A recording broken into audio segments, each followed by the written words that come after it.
दोस्तों नमस्कार। मनोकामना ज्योतिष चैनल में प्रस्तुत हूँ पंडित ब्रजेश चंद पाठक। आज आपको जो बताने जा रहे हैं वो मूलांक 6 के बारे में। मूलांक 6 का व्यक्ति का व्यक्तित्व और उनकी सोच, उनका व्यवसाय, नौकरी आदि, किस अंक वालों से मित्रता, किस अंक वालों से शत्रुता, किस अंक वालों से उनका वैवाहिक जीवन सुखमय आदि आदि की बातें बताने जा रहे हैं। दोस्तों अगर आप सब्सक्राइब नहीं किए हैं तो सब्सक्राइब कर लें। बहुत ही महत्वपूर्ण जानकारी आपको मनोकामना ज्योतिष चैनल के द्वारा लगातार कंटिन्यू आपको मिलती है इस चैनल के द्वारा। तो दोस्तों शुक्र ग्रह, नौ ग्रह में जो शुक्र ग्रह है ये भोग का कारक ग्रह है। ऐसे व्यक्तियों का व्यक्तित्व भौतिकवादी होती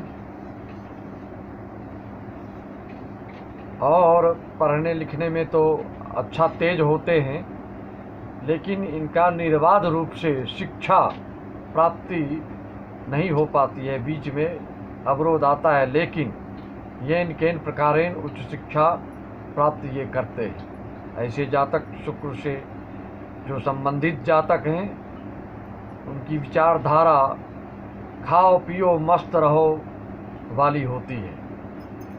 आध्यात्मिक दृष्टिकोण का अभाव होता है। इसका मतलब ये कतई नहीं कि धार्मिक नहीं होता है, धार्मिक होता है, लेकिन उनका विशेष ध्यान भौतिकताओं के ऊपर ही रहता है। ऐसे लोग आपको जानकर बड़ा आश्चर्य होगा कि जितने लव मैरिज होते हैं उसमें 50% मूलांक 6 वाले होते हैं। मूलांक 6 वाले लव मैरिज ही प्रायः करते देखे गए हैं। लव मैरिज के भी कई प्रकार हैं, माता पिता के आज्ञा लेकर भी करते हैं, लेकिन पसंद अपना होता है।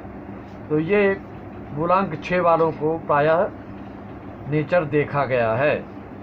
मूलांक 6 वालों की शारीरिक गठन अच्छा होता है, मनमोहक होता है, आकर्षक होता है, एट्रैक्टिव होता है, और आंतरिक भावना भी इनकी बहुत अच्छी होती है, और संगीत प्रेमी होते हैं, खेल मनोरंजन में भी बढ़ चढ़ कर हिस्सा लेते हैं, किसी कला में निपुण होते हैं। ये सब इनके बिल्कुल फेवरेट चीज़ें हैं, बिना संगीत के ये नहीं रह सकते हैं। और इनको जीवन भर याद रखने वाली जो बात बताने जा रहा हूँ मूलांक 6 वालों के लिए, इनका जो है तालमेल 1 और 8 वालों से कभी नहीं जमेगा। इसका मतलब 1 और 8 वाले अंक से इनको शादी भी कदापि नहीं करनी चाहिए।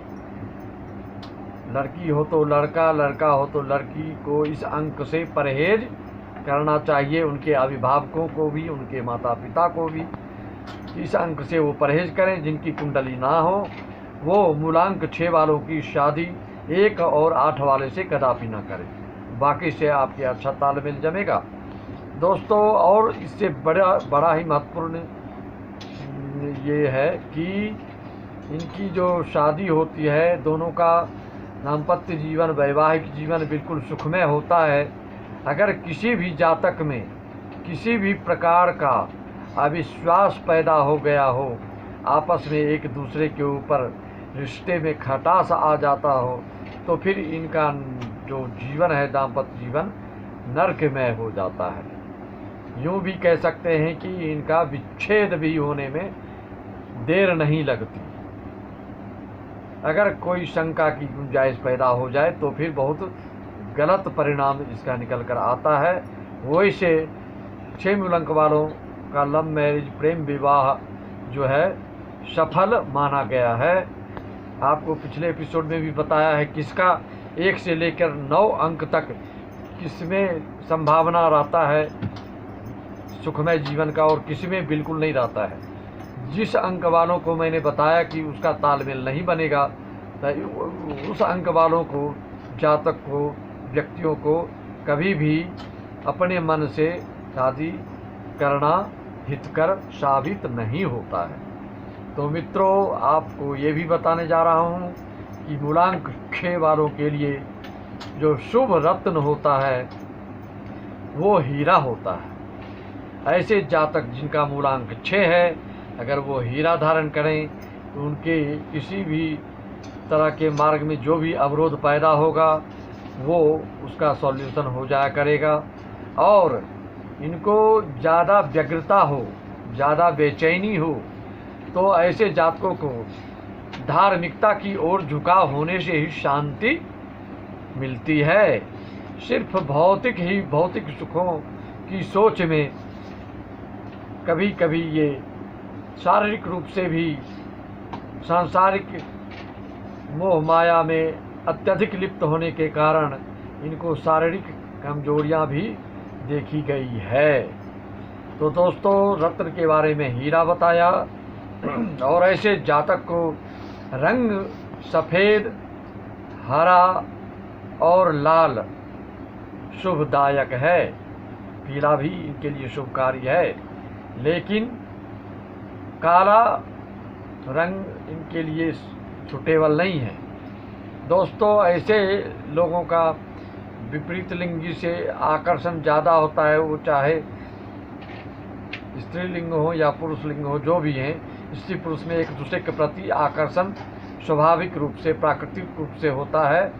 और इसलिए होता है कि 6 अंक जो है वो शुक्र का प्रतिनिधित्व करने वाला होता है, और शुक्र ग्रह जो है वो भोग कारक होता है, इसलिए लोगों को भौतिकवादी बना देता है ऐसा ग्रह। तो ऐसे लोगों को जो व्यवसाय है, जो नौकरी है, उसमें स्थिरता में कुछ कमी देखी गई। तो जिसमें जो दोष दिखाया गया है जिस अंक वालों को, उस दोष का निराकरण भी बताया गया है। तो हीरा रत्न वालों को, हीरा मूलांक 6 वालों को धारण करने से बहुत ही बाधा योग जो है वो दूर हो जाता है और शुभ फल प्राप्त होता है।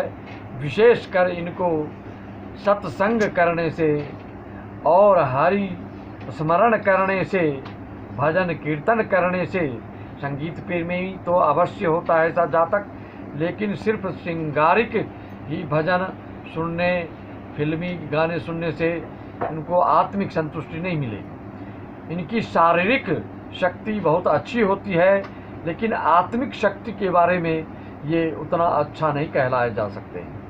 आत्मिक शक्ति की प्रबलता के लिए इनको चिंतन मनन, शुभ चिंतन मनन, हरि कीर्तन आदि की परमावश्यक है।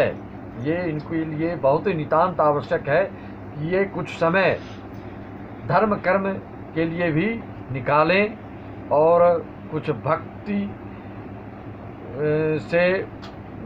भक्तिपूर्ण बातों के माहौल में प्रवेश करें, सत्संग करें और भक्ति पक्ष के ये भजन सुने, कीर्तन करें, तो इनके लिए मार्ग अवरुद्ध कभी नहीं होगा।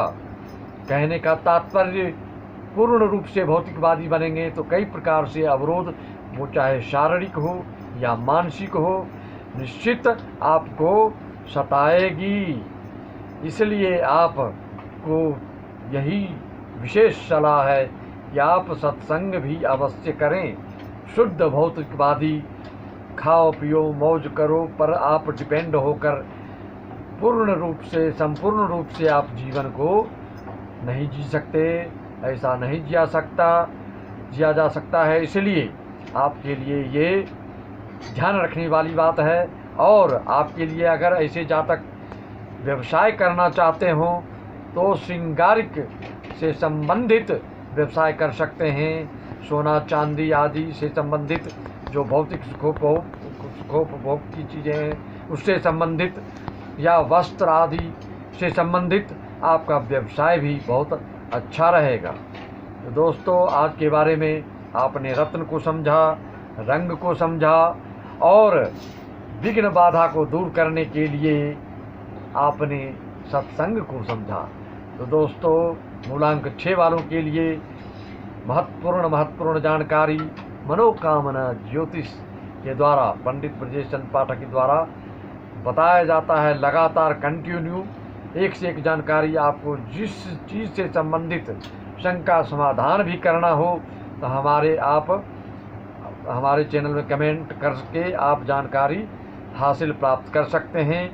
किसी प्रकार की शांति ग्रह आदि कोई भी कार्य आपको संपन्न कराना हो तो इस व्हाट्सएप नंबर पर आप संपर्क कर सकते हैं। दोस्तों, सभी सब्सक्राइबर्स को मेरी तरफ से नमस्कार। सब्सक्राइब अवश्य करें, बेल आइकन अवश्य दबाएं, शेयर भी ज़रूर करें। धन्यवाद।